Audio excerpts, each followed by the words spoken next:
innal hamdalillah nahmaduhu wa nasta'inuhu wa na'udzu billahi min shururi anfusina wa min sayyiati a'malina man yahdihillahu fala mudilla lahu wa man yudlil fala hadiya lahu wa ashhadu an la ilaha illallah wahdahu la sharika lahu wa ashhadu anna muhammadan abduhu wa rasuluhu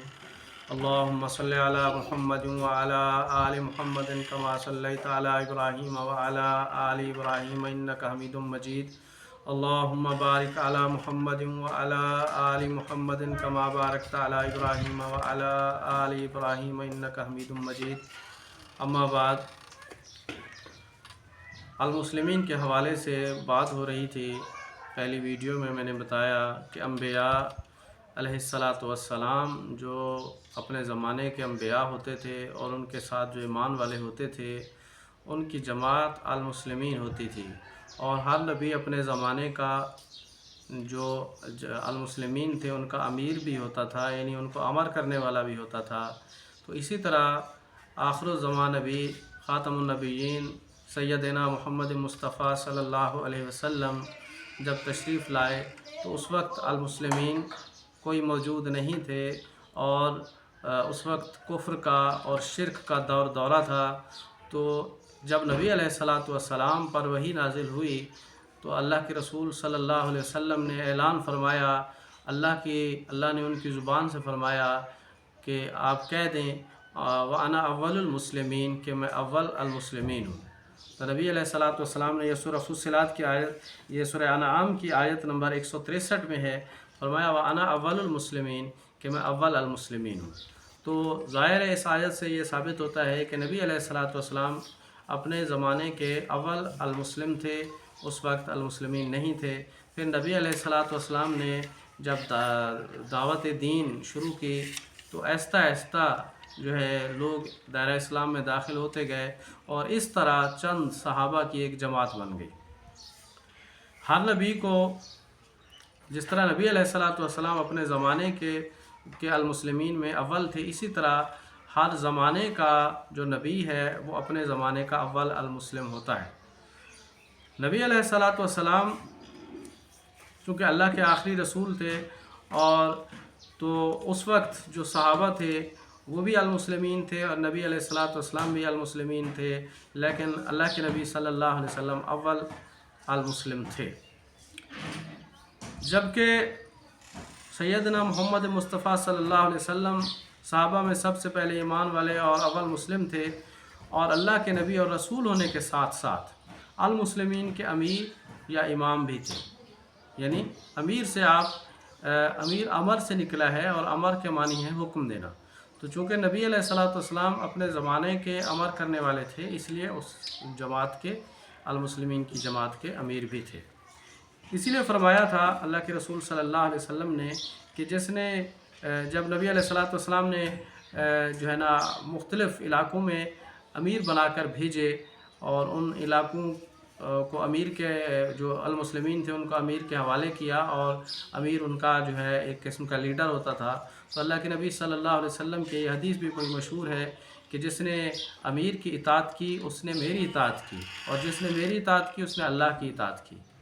اور اسی طرح فرمایا کہ جس نے امیر کی نافرمانی کی اس نے میری نافرمانی کی، اور جس نے میری نافرمانی کی اس نے اللہ کی نافرمانی کی۔ تو امیر کی اطاعت جو ہے یہ نبی علیہ الصلاۃ والسلام سے الگ نہیں ہے، یہ لازم چیز ہے۔ ہاں لیکن یہ ہے کہ سب کی جمعیت یا جماعت یا تنظیم صرف ایک ہی تھی، یعنی المسلمین تھی۔ جیسا کہ اللہ پاک نے نبی علیہ الصلاۃ والسلام سے المسلمین میں سے ہونے کا اقرار کروایا، اسی طرح ایمان والوں سے بھی یہ اقرار کروایا۔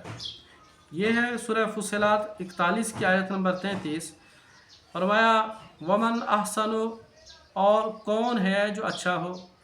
سب سے اچھا ہو، قولاً بات کے لحاظ سے، ممن دعا الی اللہ جو اللہ کی طرف پکارے یا اللہ کی طرف بلائے، یعنی فرمایا اور بات کے لحاظ سے اس سے اچھا کون ہو سکتا ہے جو اللہ کی طرف بلائے، وعمل صالحا اور اپنے اعمال کی اصلاح کرے یا اچھے عمل کرے یا نیک اعمال کرے، وقالا اور کہے، اور کیا وقالا اور کہے، کون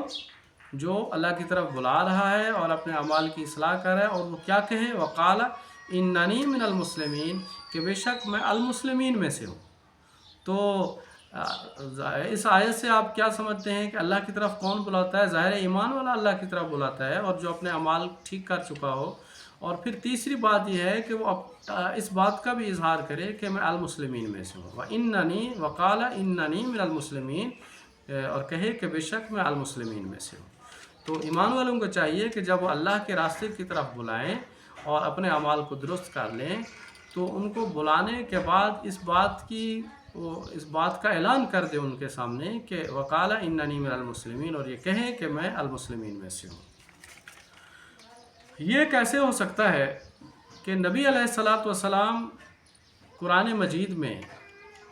تو یہ فرماتے ہیں کہ میں اول مسلم ہوں، یہ فرمائیں، اور یہ بھی ہے کہ جس طرح کہ قرآن مجید میں ارشاد فرمایا وَبِذَالِكَ أُمِرْتُ وَأَنَا أَوَّلُ الْمُسْلِمِينَ، اور مجھے اسی بات کا امر کیا گیا ہے اور میں اول مسلم ہوں۔ اول مسلمین کا حکم بھی اللہ کی طرف سے تھا نبی علیہ السلام کو، اور نبی علیہ السلام نے خود بھی ارشاد فرمایا قرآن مجید میں کہ وَأَنَا أَوَّلُ الْمُسْلِمِينَ، کہ میں اول مسلم ہوں۔ تو یہ کیسے ہو سکتا ہے کہ نبی علیہ السلام خود المسلمین ہوں، ان کے صحابہ المسلمین ہوں، اور پھر اللہ کے نبی صلی اللہ علیہ وسلم ایمان والوں کو کسی اور گروہ میں شامل ہونے کا حکم دیں؟ تو یہ نہیں ہو سکتا،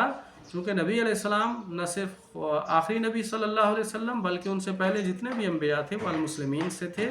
اور ان کی جماعت بھی المسلمین تھی، اور وہ تمنا کرتے گئے، کئی ایمان والے بھی تمنا کی انہوں نے، اور انبیاء نے بھی تمنا کی کہ ہمارا خاتمہ المسلمین کے ساتھ ہو۔ تو یہ نبی علیہ الصلاۃ والسلام سے جو احادیث ہم تک پہنچی ہیں، ان میں جو بھی ارشاد ہے تو وہ بھی ان سے بھی یہی نکلتا ہے کہ المسلمین کے ساتھ شامل ہو جاؤ۔ تو یہ قرآن مجید میں بھی المسلمین کا حکم ہے، اور احادیث میں بھی المسلمین کا حکم ہے۔ تو نبی علیہ الصلاۃ والسلام کے زمانے کی جو جماعت تھی وہ بھی المسلمین تھی، اور نبی علیہ السلام خود بھی المسلم تھے اور المسلمین کا حصہ تھے۔